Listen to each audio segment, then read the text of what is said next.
कर्जमाफीच्या संदर्भात बरीच चर्चा या ठिकाणी झाली। पहिल्यांदा तर अध्यक्ष महोदय, आपल्याला याची कल्पना आहे की कर्जमाफी हा एक परिस्थितीची आवश्यकता म्हणून आपण करतो।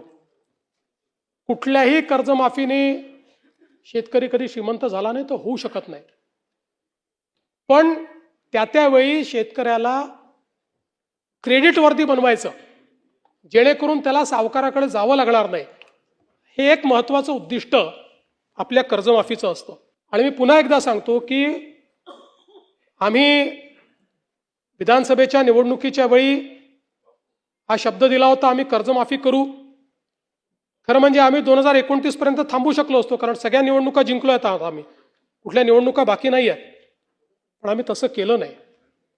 आम्ही ठरवलं की शेतकरी अडचणीत असेल तर त्याला कर्जमाफी दिली पाहिजे, आणि कर्जमाफीचा निर्णय आपल्या सरकारने केला।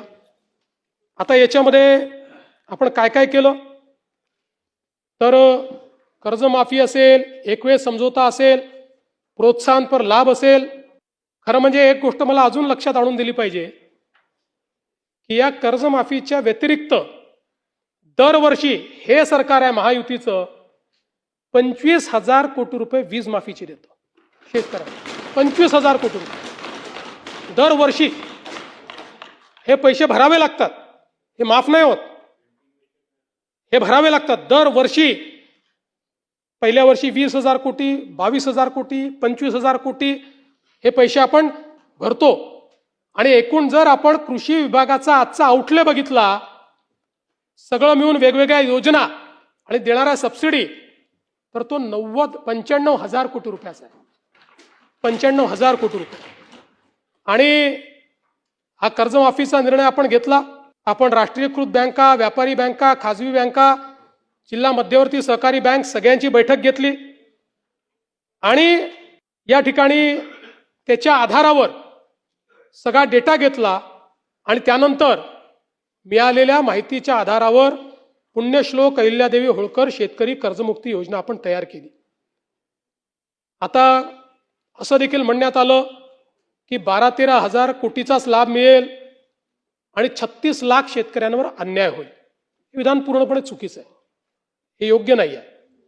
खरं तर 56 लाख शेतकऱ्यांना 36,585 कोटीचा लाभ देणारी ऐतिहासिक अशा प्रकारची योजना आहे। आता मी आपल्या लक्षात आणून देतो, आपल्या काळामध्ये महात्मा ज्योतिराव फुले शेतकरी कर्जमुक्ती योजना तयार झाली होती। यामध्ये केवळ अल्पमुदत पीक कर्ज आणि पुनर्गठित कर्जासाठी 2 लाख रुपयापर्यंत ही योजना तयार केली होती। मात्र पुण्यश्लोक अहिल्यादेवी होळकर मध्ये आपण 2 लाखापेक्षा जास्तही ज्यांची थकबाकी आहे त्यांनाही 2 लाखापर्यंत देतोय। आपल्या योजनेत 2 लाखावर 1 रुपया जरी वर असेल तरी त्याला कर्जमाफी मिळालेली नाही। इथे 2 लाखाच्या वर असेल तरी त्याला आपण ती कर्जमाफी देणार आहोत। आणि आपण जर बघितलं तर महात्मा ज्योतिराव फुले शेतकरी कर्जमाफी योजना जी आहे याच्यामध्ये 32 लाख शेतकऱ्यांना त्या ठिकाणी लाभ मिळाला होता। त्यापैकी बहुतांश शेतकऱ्यांनी पुन्हा कर्ज भरलेलं आहे, काही शेतकऱ्यांनी भरलेलं नाही। आणि म्हणून आपण ज्यावेळेस कर्जमाफीच्या संदर्भात निर्णय करायला घेतला त्यावेळी आपण एक प्रवीण परदेशींची कमिटी तयार केली होती, आणि या कमिटीला आपण काही लॉंग टर्म, काही शॉर्ट टर्म अशा पद्धतीनं काही सूचना द्यायला सांगितल्या होत्या। त्यामध्ये सूचना देत असताना काही लॉंग टर्मच्या दिल्या, काही शॉर्ट टर्मच्या दिल्या, पण एक गोष्ट प्रकर्षाने त्यांनी मांडली। खरं म्हणजे बोलताना रोहितजींच्या ते लक्षात आलं नाही, ते असं म्हणाले की नैतिकतेवर शेतकऱ्यांच्या प्रश्न नैतिकतेवर नाही, त्यांनी त्या ठिकाणी जे मांडलं आहे, महाराष्ट्र एकमेव राज्य आहे की ज्या राज्यामध्ये 17 मध्ये कर्जमाफी, 20 मध्ये कर्जमाफी, 26 मध्ये कर्जमाफी, असं कुठेच झालं नाही। त्यांनी चिंताही मांडलेली आहे की बँकिंग सिस्टीमचं काय होईल। बँकेमध्ये कर्ज परत करण्याची जर असं एक शेतकरी प्रामाणिकच आहे, पण जर माहिती आहे की दरवर्षी सरकार करणारच आहे, तर मग वाट पाहतो माणूस, कशाला भरायचं बाबा कर्ज, खरंच करतायत का हे. आणि म्हणून त्यांनी इन्स्टन्सेस मांडले आहेत की कशा पद्धतीनं बँकांची परिस्थिती खराब होते. आणि म्हणून त्यांनी हे सांगितलं की काहीतरी डिस्टन्स ठेवा. ज्या लोकांनी कर्जमाफी मिळवली आत्ता नुकतीच किंवा मागच्या कर्जमाफी योजनेत, त्या लोकांना जर पुन्हा कर्जमाफी त्यातले जर काही झाले असतील तर त्या ठिकाणी तुम्ही एक विविक्षित रक्कम त्याकरता भरा. पहिल्यांदा तर त्यांनी सांगितलं की तुम्ही त्यांना घेऊच नका, नाहीतर बँकिंग सिस्टीम कोलॅप्स होईल. पण मग त्यांनी सांगितलं की विविक्षित रक्कम भरा, काही रक्कम त्यांना भरू द्या, म्हणजे मग या ठिकाणी बँकिंग सिस्टीम चालेल. आता मुश्रीफ साहेब या ठिकाणी आहेत. मुश्रीफ साहेब आमच्या मंत्रिमंडळाच्या बैठकीत रोज सांगायचे की लवकर तारीख घोषित करा, कोणी कर्जच भरत नाही. आमच्या कोल्हापूर बँकेमध्ये रेग्युलर कर्ज भरणारे लोक होते, पण कोणी कर्जच भरत नाहीये. तारीख घोषित झाली, बरोबर भरले सगळ्यांनी, नंतरच्या लोकांनी कर्ज, आणि पुन्हा त्या बँकेची परिस्थिती. आज तुम्ही बघा, नागपूरची आमची बँक 90% नागपूरची बँक मागच्या घोटाळ्यात बुडली. आज शेतकऱ्यांच्या तुलनेत सगळ्यात कमी जर कर्ज कुठे मिळत असेल तर ते नागपुरात मिळतं, कारण बँक नाहीये. जिथे जिथे बँका बुडल्या त्या त्या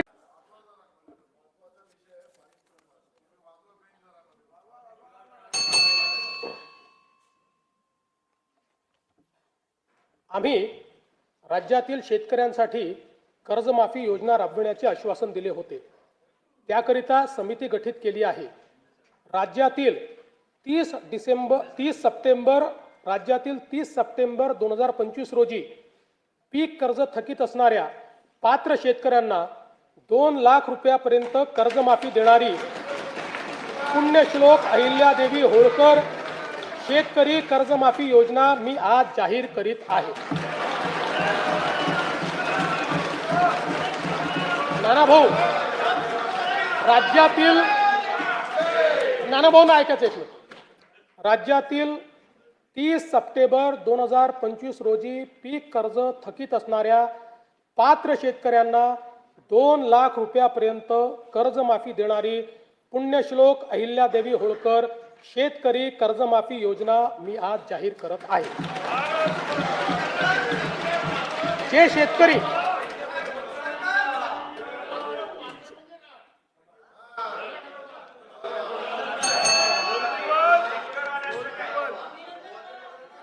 तुम्ही पण जाहीर केलं तर पात्रच म्हटलं होतं, पात्रच म्हणावं लागतं, अपात्राला देता येत नाही. ऐका पुढे, अजून संपलं नाहीये. अरे अजून संपलं नाही, थांबा रे बाबा. शांत बसा, शांत बसा. जे शेतकरी कर्ज घेऊन नियमित परतफेड करतात अशा शेतकऱ्यांना प्रोत्साहन देण्याच्या हेतूने नियमित कर्ज परतफेड केलेली असल्यास अशा पात्र शेतकऱ्यांना 50,000 रुपयापर्यंत प्रोत्साहनपर लाभ देण्यात येईल. कर्जमाफी तसेच प्रोत्साहनपर लाभ देण्याबरोबर कोकणाला हे जास्त महत्वाचं आहे, कारण कोकणातले लोक सगळे कर्ज परत करतात. कर्जमाफी तसेच प्रोत्साहनपर लाभ देण्याबरोबरच राज्यातील बँकिंग यंत्रणा सक्षम असावी यासाठी समितीच्या शिफारसीतील निकषानुसार निर्णय घेण्यात येईल. शेतकरी वारंवार कर्जबाजारी न होता त्याला कायमस्वरूपी कर्जमुक्त करण्याचा शासनाचा संकल्प असून याबाबत समितीच्या शिफारसी अनुसार दीर्घकालीन उपाययोजना करण्यात येत आहेत. अनुसूचित जाती घटकांच्या सर्वांगीण विकासासाठी राजश्री शाहू महाराज शिष्यवृत्ती योजना, विद्यार्थी वसतिगृहे, भारतरत्न डॉक्टर बाबासाहेब आंबेडकर कृषी स्वावलंबन योजना, लोक साहित्यरत्न लोकशाहीर अण्णाभाऊ साठे नागरी वस्ती सुधार योजना इत्यादी योजना राबविण्यात येत आहेत. महात्मा फुले मागासवर्गीय विकास महामंडळ, साहित्यरत्न लोकशाहीर अण्णाभाऊ साठे विकास महामंडळ, संत रोहिदास चर्मोद्योग आणि चर्मकार विकास महामंडळाद्वारे अनेक योजना राबविण्यात येत आहेत. सन 2026-27 मध्ये अनुसूचित जाती घटक कार्यक्रमाअंतर्गत 23,150 कोटी रुपये इतका नियतव्यय प्रस्तावित आहे. माननीय सर्वोच्च न्यायालयाच्या आदेशानुसार राज्यातील अनुसूचित जातींच्या आरक्षणाचे उपवर्गीकरण करण्याकरिता प्रारूप आराखडा करण्याच्या दृष्टीने समिती गठीत करण्यात आली आहे. समितीचा अहवाल लवकरच अपेक्षित असून शिफारसीनुसार समुचित लाभ देण्याची पुढील आवश्यक कारवाई करण्यात येईल. आदिवासी समाजाच्या सर्वांगीण विकासासाठी राणी दुर्गावती महिला सक्षमीकरण योजना, शबरी आदिवासी वित्त व विकास महामंडळ, डॉक्टर APJ अब्दुल कलाम अमृतहार योजना, नमो आदिवासी स्मार्ट शाळा अभियान, आदर्श आश्रम शाळा, भगवान बिरसा मुंडा जोड रस्ते योजना, ठक्कर वापा आदिवासी विकास योजना तसेच पंडित दीनदयाल उपाध्याय स्वयं योजना आदी कार्यक्रम राबविण्यात येत आहेत. बिरसा मुंडा कृषी क्रांती योजनेत विंधन विहिरी व सौर पंप हा घटक वनक्षेत्रालगतच्या गावातील आदिवासी शेतकऱ्यांना अनुज्ञेय करण्यात आला आहे. कातकरी, कोलाम आणि माडिया या आदिम जमाती तसेच पारधी समाजाच्या सर्वांगीण विकासासाठी विशेष पॅकेजद्वारे निधी राखीव ठेवण्यात येणार आहे. सन 2026-27 मध्ये आदिवासी घटक कार्यक्रमाकरता 21,723 कोटी रुपये इतका नियतव्यय प्रस्तावित आहे. इतर मागासवर्ग, विमुक्त